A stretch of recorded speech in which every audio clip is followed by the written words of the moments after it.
오늘 예배 나오신 여러분 모두에게 하나님의 은혜와 평강이 충만하시기를 예수님의 이름으로 축원합니다. 어른들을 위한 동화라고 알려진 어린 왕자에 보면 어린 왕자가 하루는 사막을 걷다가 잎이 셋 달린 꽃에게 질문을 던집니다. 네, 한번 띄워주실까요? 사람들은 어디에 있니? 라는 질문에 꽃잎 셋 달린 꽃이 이렇게 대답해요. 우리의 삶의, 우리의 마음의 상태를 한번 포함해서 한번 읽어볼까요? 시작.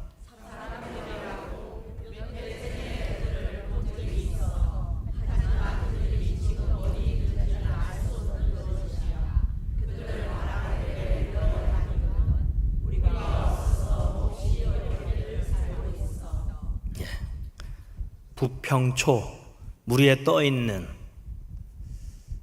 마치 바람에 이리저리 쓸려 다니는 이 꽃잎 셋 달린 꽃의 말처럼 요즘 나의 삶은 어떻게 지내고 있는지, 어떤 상태에 있는지 한번 생각해 볼까요? 그리고는 옆에 있는 분들에게 한번 물어보세요. 요즘 어떤 상태로 지내십니까?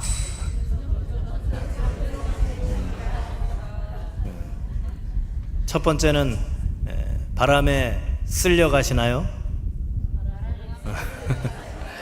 아니면 잘 버티고 계시나요? 아니면 해치고 나아가십니까? 어떤 상태세요? 쓸려 가세요? 그럭저럭 버티고 계세요? 아니면 그것을 세찬 바람을 해치고 나가고 계십니까? 어떤 상태이세요? 날이 더워서 아무것도 하기 싫죠. 오늘 이러한 우리의 삶의 상황, 상태, 조건들, 우리의 마음 여러 가지 이것을 생각하면서 오늘 에베소서의 말씀을 전하고 있는 바울의, 또 바울을 통한 하나님의 그 마음이 또 오늘 우리에게 어떻게 말씀하고 계시는지를 한번 살펴보도록 하겠습니다. 몇 차례 말씀드린 바와 같이 에베소를 먼저 한 번 더 설명해 드리겠습니다. 지도를 띄워주시면 여러분들 보시기에 좌측은 지금 현재의 그리스 지역이에요. 바울 당시에는 마케도니아라는 나라였죠. 그리고 지금 에베소라고 하는 도시는 가운데 정중앙 원으로 제가 해놨죠. 지금의 튀르키예 지역이죠. 남서부에 있는 항구 도시. 저 에베소는 매우 큰 도시였어요. 이 에베소만 하더라도 그리스 아테네에 있는 여러 신들의 신전과는 비교할 수 없는 가장 큰 아데미라고 하는 풍요의 여신 신전에 있었고요. 그곳은 무역이 발달해 있기 때문에 여러 인종과 여러 문화와 종교가 혼재되어 있는 곳, 그리고 그 어느 도시보다 신앙심, 하나님을 향한 건 아니지만 우상에 대한 종교심이 가득했던 곳이에요. 그런 그곳에서 바울이 세 차례에 걸쳐서 선교 여행을 하는 동안에 가장 오래 머물러서 전도하고 사람들을 훈육시켰던 곳, 우리가 아시는 분은 아시겠지만 두란노라고 하는 서원에서 2년 이상 사람들을 훈련시켰던 것. 심지어는 바울이 낮에는 천막 짓는 일을 했어요. 지금은 목수와 같은 일이죠. 그렇게 일을 하다가 땀을 닦고 내려놓은 수건을 사람들이 가져다가 아픈 사람 몸 위에 얹어놓고 기도하면 치유가 일어날 정도로 신비한 일들이 있었어요. 그러니 바울 자체가 신의 현현과 같은, 그래서 바울에게 홀딱 빠졌고 바울이 전하는 예수 그리스도의 십자가의 놀라운 사랑, 그리고 창조주 하나님에 대한 이야기가 그들의 마음을 수천 년 동안 그들을 메고 있었던 우상들을 떨쳐버리고 회심하게 만든 거죠. 하나님을 생생하게 경험하기 시작해서 점점 에베소 지역에서 저 북쪽, 동쪽으로 복음이 확산됐어요. 그래서 그때 당시 가장 소중하게 여겼던 주문이 있는 그러한 종교적 서적, 우상 서적이죠. 고가의 그 서적들을 회심한 사람들이 광장에 나와서 쌓아놓고 불을 질렀는데, 제가 예전에 한번 자료를 찾아보니까 지금 현시가의 10억 이상 되는, 많게는 50억 상당의 아주 소중한 책들을 태웠어요. 그리고 예수 그리스도의 십자가, 창조주 하나님의 뜻을 따르라고 그들이 그렇게 결단했던 도시입니다. 그런데요, 그것도 잠시 바울이 떠나고 나서는 그 에베소 지역에 워낙에 수천 년 동안 지탱해 왔던 우상들과 전통과 문화와 여러 가지가 있다 보니까요, 그들의 신앙이 흔들리기 시작했어요. 그리고 그 다양성 속에서 하나를 일치되는 것이 너무 어려웠어요. 그런 그들에게 바울이 오늘 서신 보내고 있는 거죠. 어쩌면 우리 교회에도 다양성이 있죠. 또 우리 삶의 자리에서도 고향과 학벌과 성별과 나이와 세대화, 그리고 정치적인 것, 경제적인 것, 또 여러 가지 신앙의 다양한 우리들이 살고 있지 않습니까? 그런 에베소에게 바울은 이렇게 기도문을 작성합니다. 오늘 말씀의 14절부터 21절인데요. 14절부터 19절까지는 에베소를 향한 위한 기도를 하고 있고요. 마지막 20절, 21절에서는 하나님께 영광을 돌리는 형식으로 되어 있어요. 먼저 우리 14절, 15절, 바울의 심정, 바울의 마음은 어떤 마음이었을까를 살펴보면서 14절, 15절을 한 번 더 읽습니다. 시작.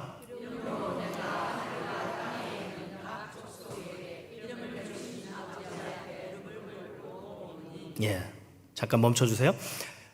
여러분, 바울은 그것을 얘기하고 싶었던 거예요. 이제 하나님의 마음이죠. 하나님께서는 유대인들만 선택한 것이 아니고 모든 만민을 선택하셨다. 그리고 무엇을 주었다라고 얘기합니까? 이름을 주었다. 이름을 줬다는 의미는 어떤 것일까? 한번 우리의 입장에서 생각해 보면, 여러분들이 아이를 낳아요. 임신해 있을 때부터 요즘에는 뭐 태명이라는 게 있잖아요. 태명. 뱃속에 있는데 이미 별명과 같이 아주 재밌게 바람을 담아서, 또 아이가 태어나기 전에 막 장명을 하지 않습니까? 저희도 첫째 아이 장명할 때 한 30개 정도 쫙 써놓고 제 아내하고 막 저 카톡방에다 올려가지고 투표를 막 해가지고 한 7개 정도 추리고, 그리고 또 7개 가지고 또 투표하고 막. 그런데 제가 깜빡 잠이 들었다가 초저녁에 잠이 딱 깼는데, 깨는 순간 하나님께서 2글자를 주셨어요. 다 해. 근데 제 첫째 아이의 해자는 해와달 할 때 해자거든요. 근데 하나님께서 저에게 주신 해자는요, 은혜할 때 해자였어요. 그런데 왜 그 해로 하지 않고 그냥 해로 했는지 아세요? 제 아내가 우겼기 때문이에요. 이름을 지을 때 여러분들은 어떤 마음으로 아이들의 이름을 지으셨어요? 자녀냐, 손자, 손녀, 정말 소중하게 여기고 사랑을 담아서, 그죠? 심지어는 애완견, 반려견이나 반려묘의 이름을 지을 때도 대충 짓지 않잖아요. 휴지통, 깡통 이렇게 짓지 않잖아요. 아주 귀엽거나 나하고 함께 지내는 동안에 너는 나에게 어떤 존재가 되었으면 좋겠다 하는 바람을 섞어서 이런 거예요. 하나님께서 이름을 주셨다는 이런 의미예요. 아주 소중하게 사랑을 담아서. 옆에 있는 분들의 얼굴을 한번 보세요. 이름이 있겠죠? 네. 그 이름은 부모님께서 정성과 사랑을 담아서 주신 이름, 그리고 하나님께서 사랑과 정성을 담아서 주신 이름인 거죠. 소중한 분들이에요. 하나님의 사랑을 깊이 받는 소중한 분들인 거죠. 그러니까 바울은 에베소의 이 다양한 사람들끼리 의견이 분분하고 갈등과 반목이 있으니까, 여러분 모두는 하나님께서 정말 소중하게 여기고 사랑하는 존재로서 이름을 주신 사람들입니다 라는 것을 먼저 밝히고 있어요. 그리고 그는 이렇게 기도하죠. 어떤 상태로 기도한다고 얘기합니까? 무릎을 꿇고. 무릎은 아무데나 꿇지 않아요. 거기에 대한 존중과 순종과 낮음이 있어요. 그리고 간절함이 있어요. 간절함이. 여러분들도 마찬가지 아닙니까? 아무데나 무릎 안 꿇잖아요. 정말 간절한 마음으로 에베소에 있는 이 다양한 사람들을 위해서 바울이, 그리고 바울을 통해서 하나님이 그들에게 메시지를 전하는 거죠. 그리고 오늘 우리에게도 하나님께서 여러분들에게 이름을 주셨고 아주 소중하고 사랑으로, 그리고 하나님께서는 이 목사를 통해서, 제가 새벽마다 이 앞에서 무릎을 꿇잖아요. 이제는 무릎 관절이 안 좋아가지고 오랫동안 꿇는 게 너무 힘들어요. 자세를 여러 번 바꿔야 돼요. 여러분들을 위해서 제가 적어도 무릎 꿇고 기도하죠. 이름을 부르면서. 여러분들을 위해서 기도하는 한 배나온 목사님이 있다는 것을 기억하십시오, 여러분. 하나님은 저를 통해서 여러분들을 위해서 기도하게 하시는 거죠. 그리고 또 여러분들이 가족을 위해서, 누군가를 위해서 무릎을 꿇고 간절한 마음으로 하나님께 서로를 위해서 기도하게 하는 거죠. 첫 번째 질문이 뭐였죠, 우리가? 요즘 어떤 상태로 살아갑니까? 쓸려가십니까? 버티고 계십니까? 헤쳐나가십니까? 이것을 세상에서의 삶이 아니라 신앙으로 세상에서 어떻게 살아가는가를 한번 생각해 봤으면 좋겠어요. 내 신앙으로, 나의 이 신앙심으로 세상에서, 가정에서, 일터에서 나는 어떻게 살고 있는가? 그것과 관련해서 제가 여러분들이 어떻게 들을지 모르겠지만 헬라어 문법을 소개하면서 우리 상태를 한번 점검해 봤으면 좋겠어요. 헬라어 문법을 한번 띄워주세요. 네. 법시 태인수로 그 단어를 분석을 하는데 거기에서 법시 태, 세 번째 상태예요. 그 단어가 어떤 상태에 놓여 있느냐, 이것을 크게 세 가지로 읽어볼까요? 시작. 차이가 있어요. 다음 장 넘겨주시면 이런 차이가 있어요. 수동태는 어떤 상태예요? 영향을 받는 상태. 만들어진, 얼려진, 그죠?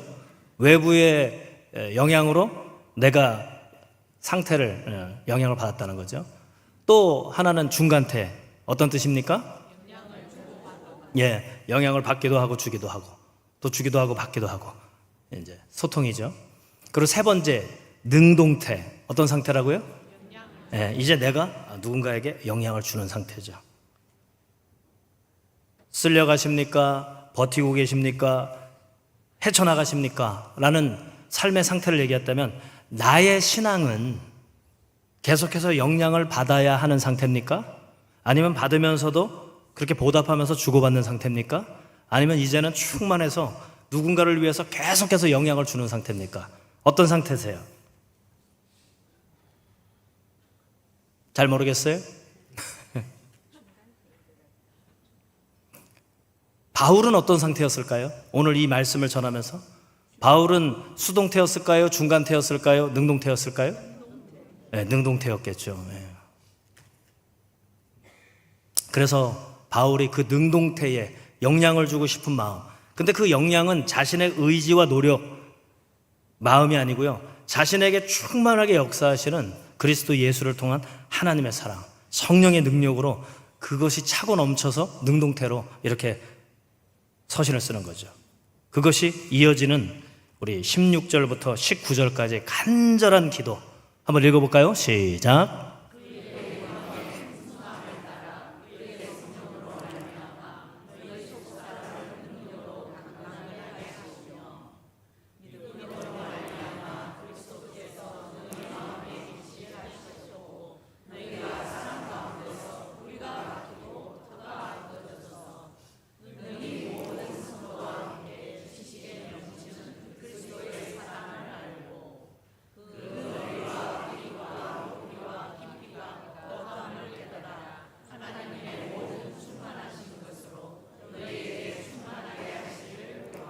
그러니까요, 이 네 구절에는 수동태, 중간태, 능동태의 의미가 담겨 있어요. 먼저 16절을 다시 한번 띄워주시면 하나님의 영광이 풍성하다는 거예요. 넘친다는 거거든요.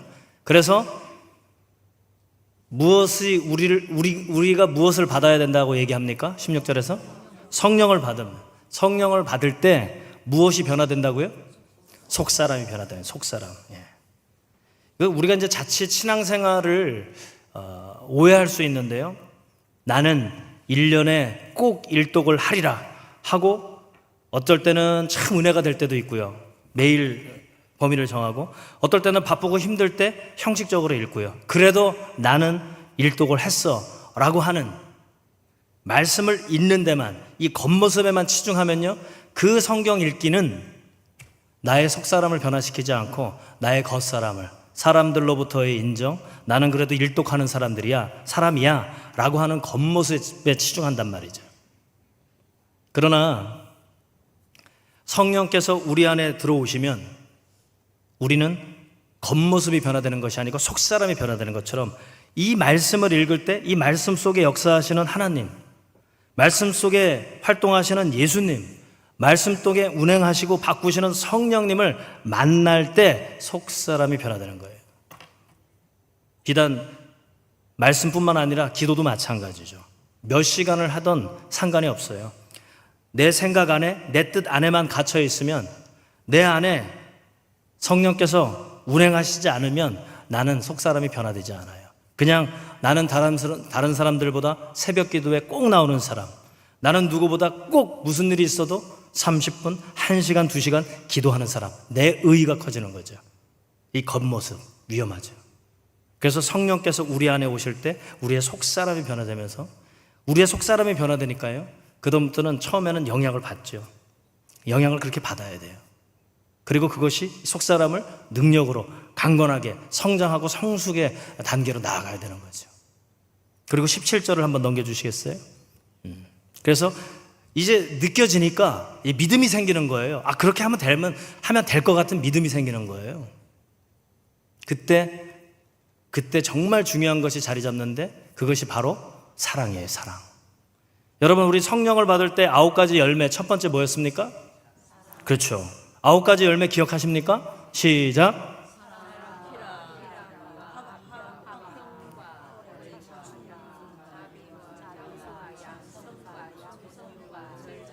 찬양대만 여러분들은 한번 따라해 보겠습니다. 사랑과 희락과 화평과 오래 참음과 자비와 양성과 온유와 절제.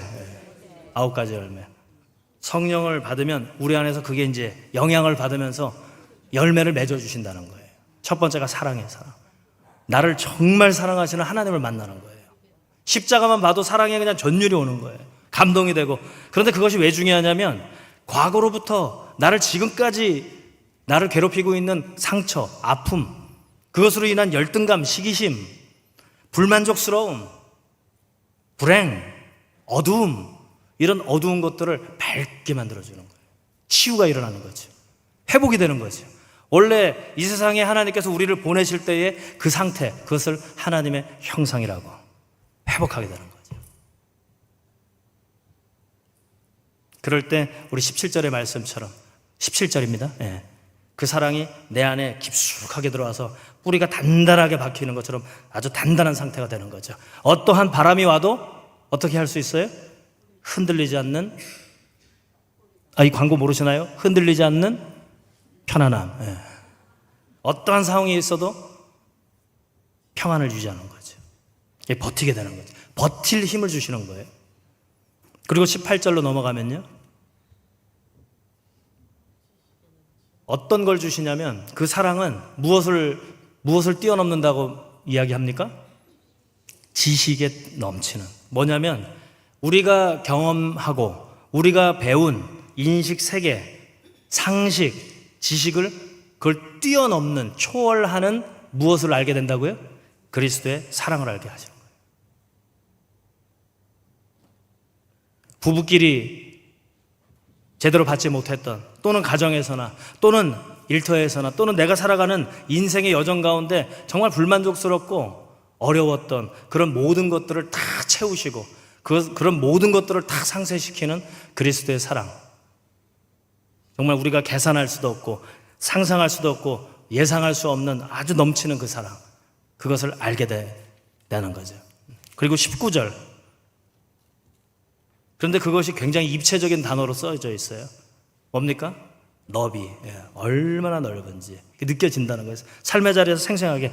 저는 요것만인 줄 알았더니 이것까지 해주시는군요. 아니, 이것만 하는 줄 알았더니 이거군요 하면서 그 경험의 넓이가 점점, 사랑의 범위가 점점 넓혀져 가는 거예요.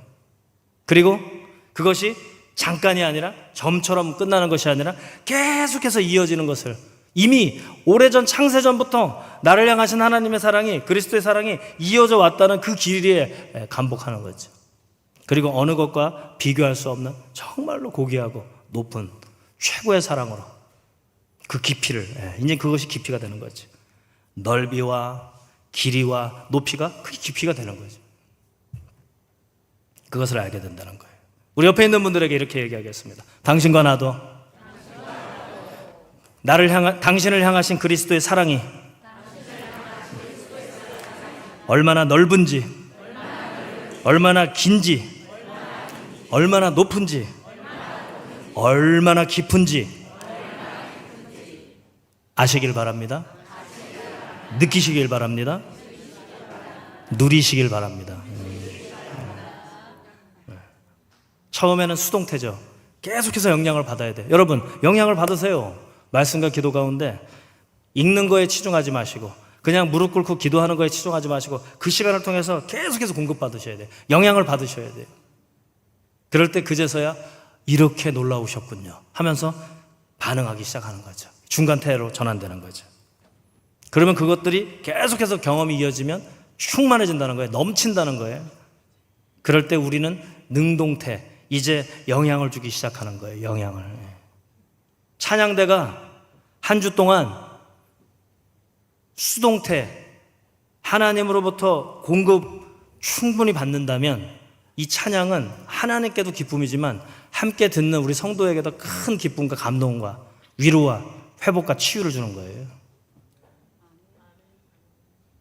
교회 나오신 여러분들이 하나님으로부터 그렇게 수동태처럼 공급을 받고 영향을 받을 때, 여러분들이 이제 이 예배당 밖을 나갈 때 차가 끼어들어도 욕하지 않고 크락션 누르지 않는 거예요.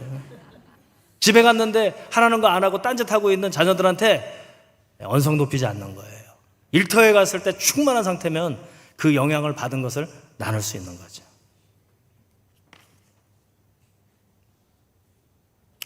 레이 달리오라는 사람이 있어요. 미국의 헤지펀드의 대부라고 알려진 사람. 타임즈에서 선정한 가장 영향력 있는 백인이 선정되게 됐어요. 자산이 무려 몇 조일 것 같아요? 조 단위예요, 조 단위.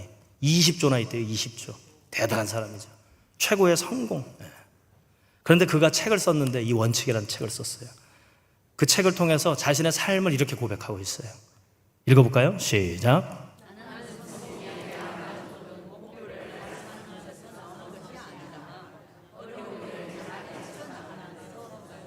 예, 다 목표를 이뤄봤는데 그것보다 더 큰 만족은 어려움을 해결해 나가면서 오는 만족이 있더라. 그런데 제가 이제 뒤에는 적진 않았지만, 그런데 그 어려움을 내가 조절할 수는 없더라. 정말 그 어려움이 끊임없이 나에게 오더라. 그래서 나는 그 어려움을 이겨내기 위해서 죽도록 열심히 하는데 그때 오는 만족이 있더라. 그런데 가장 최고의 만족은 나의 어려움을 해결하는 것도 있지만 또 다른 것이 있다는 거예요. 최고의 만족. 우리 다음 장 읽어볼까요? 시작.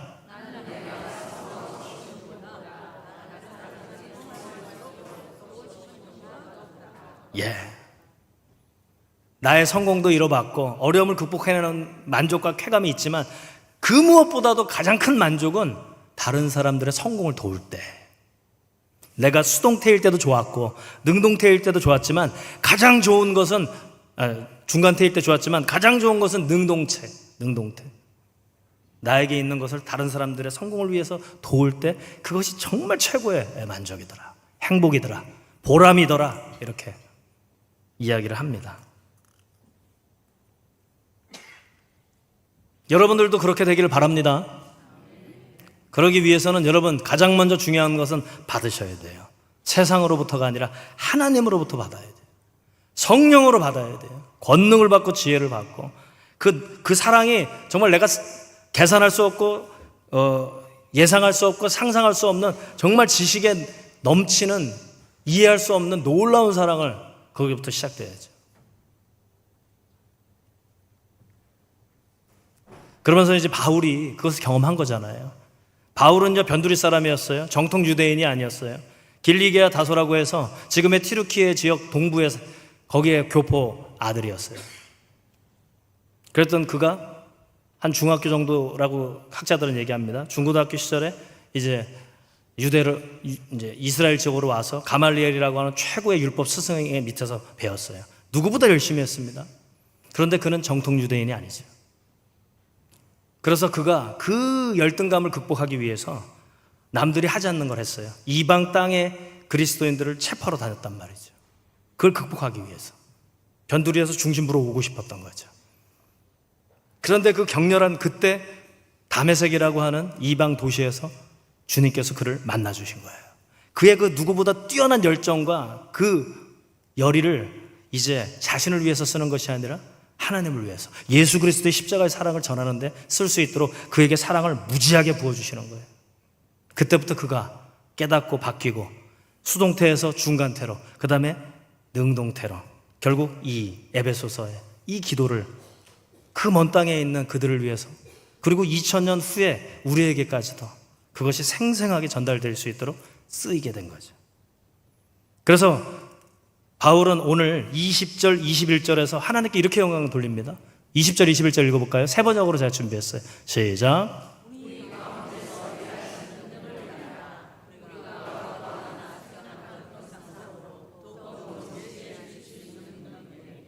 예, 교회 안에서와 그리스도 예수 안에서 영광이 대대로 영원 무궁하도록 있기를 빕니다. 20절 다시 한번 돌려보세요. 20절로. 예. 우리 가운데서 일하시는 능력, 직접 경험한 거예요. 그냥 막연한 종교심이 아니에요. 삶의 자리에서 넓이와 길이와 높이와 그 깊이를 직접 경험한 거예요. 입체적으로 3차원 안에서. 계속 얘기하잖아요. 구하거나 생각하는 것 이상으로 더욱 넘치게 주실 수 있는 하나님께. 여러분, 하나님은 여러분들에게 여러분이 구하는 것, 생각하는 것 이상으로 여러분에게 보답하십니다. 응답하십니다. 우리 마지막으로 옆에 있는 분들에게 이렇게 얘기하세요. 하나님께 구하면, 다시 21절 띄워주세요. 20절. 20절이요? 네. 다시요. 하나님께 구하면, 그리고 당신이 생각하는 것 이상으로 넘치게 하나님은 주십니다. 많이 받으십시오. 그리고 많이 퍼주십시오. 아멘. 오늘 예배 나오시는 여러분 모두가 그렇게 되길 바랍니다. 그리고 믿음이 있다면 그렇게 될 거예요. 저는 그것을 설명할 수 없을 정도로 여러분들 경험하게 될 거예요. 마지막으로 김우빈이라는 배우가 있어요. 예. 저보다는 조금 못생겼지만 비율이 좋아서. 예. 할렐루야. 2017년도 그의 나이 29살 한창 때, 데뷔 10년 차니까 이제 물이 오를 대로 오를, 그때 비인두암이 걸린 거예요. 29살에 10년 차 잘 나갈 때, 최고의 정점에 있을 때, 청천벽력과 같은 암 소식. 근데 그는 그것을 신앙으로 받아들였어요. 그리고 그는 이렇게 고백해요. 짠한 형이라고 하는 신동엽의 채널에 나와서 자신의 영화를 홍보하면서 신동엽의 갑작스러운 질문에 이렇게, 근데 매우 세상 사람들이 알아들을 만한 이야기를 해요. 너무 신앙적인 얘기를 하면 못 받아들일 수 있으니까 그 영상을 제가 편집을 했습니다. 2분 한 20초 정도. 한번 영상을 띄워주실까요? 뒤에 불 좀 꺼주실까요?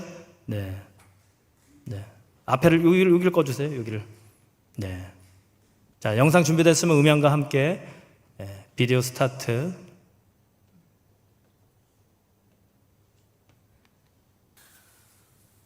그때 너무 놀라가지고. 네, 맞아요. 항암 치료, 그 방사선 치료, 이게 얼마나 힘든지 나는 우리 어머니를 떠나서 내가 그 당신이 힘들어하는 모습을 다 보고 그걸 알기 때문에 어떤 마음으로 버텼는지 그 힘듦을. 드라마처럼 병원에서 막 갑자기 짧으면 뭐 6개월 뭐 이런 말씀 하시니까 이제 너무 놀라고 뭐 무섭고 꿈이었으면 좋겠고 막 그렇지. 뭐 이제 그런 상황들이었는데, 그럼에도 불구하고 난 내가 이걸 이겨내지 못하면 어떡하지라는 생각을 아예 한 번도 해본 적이 없어요. 내가 한 데뷔하고 한 10년 넘게 이렇게 못 쉬고 바쁘게 지냈으니까 하늘에서 이쯤 돼서 나를 되돌아보고 가족들이랑 시간 보내고 그런 시간을 가져라라고 시간 주신 건 아닐까. 그래서 이제 사랑하는 사람들 만나고,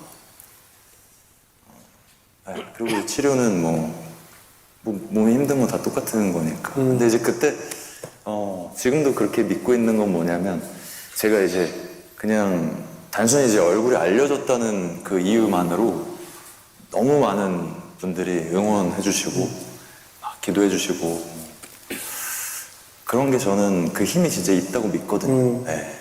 그래서 경과도 너무 좋고 병원에서도 너무 놀랍다. 좋아지는 게 눈에 보일 정도로, 네, 그런 응원이랑 기도 덕분에 내가 빨리 이렇게 건강해졌구나라는 생각도 들고, 그래서 그 마음이 좀 제 안에서 날아가지 않게 항상 이거를 제가 이렇게 느끼려고 하고, 그래서 제가 받았던 이 기도를 더 많은 사람들한테 전달해주고 싶은 거예요. 그래서 자기 전에 이렇게 더 많은 가정에 이렇게 기적이 일어났으면 좋겠다고 항상 기도하죠. 네가 그 응원 받았던 그 네. 에너지 그대로. 그거를 잘 간직했다가 잘 전달해드리는 게 제 마음 축제 같은 느낌이라고 해야 될까요? 네, 그때 너무 놀라가지고. 됐습니다. 끝났습니다. 예. 화면에 얼굴이 바뀌었지만 놀라지 않죠, 여러분? 예. 갑작스런 암 소식, 6개월 시한부 판정. 그런데 불행하다고 생각하지 않았다는 거 아니에요. 하나님이 주신 기회, 그리고 수많은 사람들의 응원, 기도, 그리고 기적처럼 의사도 깜짝 놀랄 정도로, 아마도 제가 알기로는 현대 아산병원에서 수술한 걸로 알고 있는데, 그래서 그 병원에 의사 선생님 방에 가면 사인도 있고 응원의 메시지가 있대요.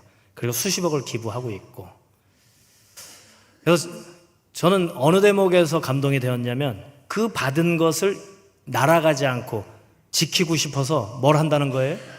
그 사랑을 간직한 채 그 마음으로 자기처럼 아픔을 당하고 있는 사람들의 가정에 기적이 일어나도록 기도한다는 거잖아요. 수동태 받았고 사람들에게 조금씩 반응을 했지만, 이제는 이게 충만해져서 능동태, 사람들을 위해서 기도하는, 나누는 삶을 산다는 거죠. 여러분, 하나님의 이 성경의 이야기는 2000년 전의 옛날 이야기가 아니에요. 오늘을 살아가는 우리의 이야기가 되는 거예요. 여러분, 받으십시오. 수동태. 그리고 보답하십시오. 중간태. 그리고 섬기십시오. 능동태로. 하나님은 여러분들을 통해서 바울처럼 오늘 이 멋진 김우빈 배우와 같이 여러분들을 여러분의 가정에서, 일터에서, 세상에서 쓰실 줄을 믿습니다.